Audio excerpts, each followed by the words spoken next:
Okay guys, mabuhay maligayang pagbabalik sa aking YouTube channel. At yun na nga, no, nagsalita at na-interview na ni MJ Felipe si Jericho Rosales sa isa sa mga black screening or ng kanyang pelikula. Pelikula nila ni Ann Curtis. Of course, at sinabi niya nga doon, di ba, na parang nag-react nga siya na parang sabi niya, I don't really know what happened there. She is the first one I greeted. She said hi to me. I don't know what happened at may ganong balita.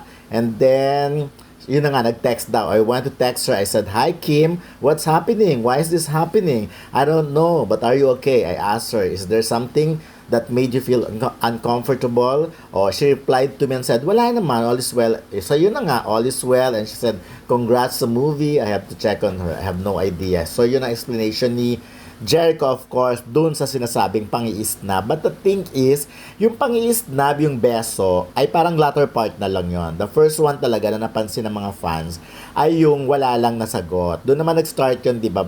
They feel na parang very uncomfortable, very unbecoming, na sobrang effort nga naman si Kim, and then sasagutin lang siya ng ganun. Doon nag-start yun yung part na yon. And then eventually nanganak na lang, nadugtungan na lang doon ng iba, yung sinabi ngang hindi pinansin, nakita sa video na si Kim lang ang hindi pinansin. So but according to to Jericho, si Kim yung una niyang binate. So syempre siguro baka hindi naman nakita ng camera or whatever. So the fact na nag-usap na yung dalawa ay okay na yon. But ako, I will not siguro pwede ko lang sabihin, talagang believe na ako sa Kim Paulandia. Kaya talaga nilang mag-call out sa mga tao na naaapektuhan ang mga tao, especially mga celebrity.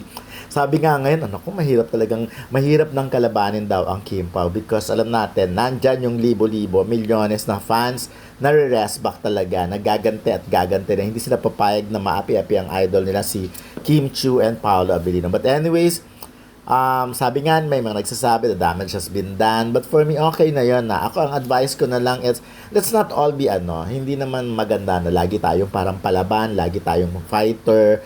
Maganda naman yung hinahangaan natin yung artista, yung idol natin, sinusuportahan, tinutulak natin talaga para lalong sumikat. Pero, wag tayong magkaroon ng image na parang lahat na lang inaaway or palaaway. So now, ako gusto ko na yung ganito, napatunayan na ng Kim Paulandia na pag may ng api or yung feeling nila naagrabyado either si Kim or si Paolo, gagawa sila ng hakbang at they will make sure na makakarating doon sa taong involved. Katulad dito, nakarating talaga kay Jericho, tinanong talaga, and yun na nga, wala pa mang interview, hindi pa man siya na-interview ni MJ, naramdaman niya na agad ang galit ng Kim Paulandia. Kasi talagang siya na nga, nag-text siya kay Kim. But anyway, di ba dati ko namang sinasabi na mukha namang okay sila even before. So, kaya lang syempre, iba rin yung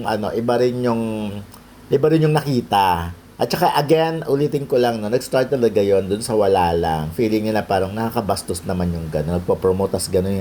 Kaya lang, hindi ko nga alam, sabi ko nga baka in character si Jericho sa lahat ng mga pinupuntahan niya but anyways, ayun na lang, all's well that ends well. So okay na, mas mag-focus na lang sana ang Kim Paulandia sa Paolo Abilino and Kim Chiu na talagang abangan na lang natin ang ganap ngayong Valentine's Day. So nakakatuwa, nakakakilig, may mga pasilip na silang ganap. So anyway, I guess sa Monday na nga yata ang sana wag lang tumapat sa live show namin. Just ko maloloka ako pagtapat na tapat at hindi ako maka-attend ng press ko na yon. So anyways, so far wala pang abiso ng time for me, wala pang abiso ng oras. But anyways, I'm so excited na mag-attend. At sana hindi naman pag-usapan yon. So, sana mas mag-focus na lang sa The Alibi, kung ano ba talaga ang mga changes or mga pagbabagong mapapanood doon. So, yun napatunayan na ng Kim Pao na kaya nilang bulabugin ang kung sino man kapag may hindi pakiramdam nila, may hindi nagawang maganda kaya sa idol nila, sa mga idol nila. Yun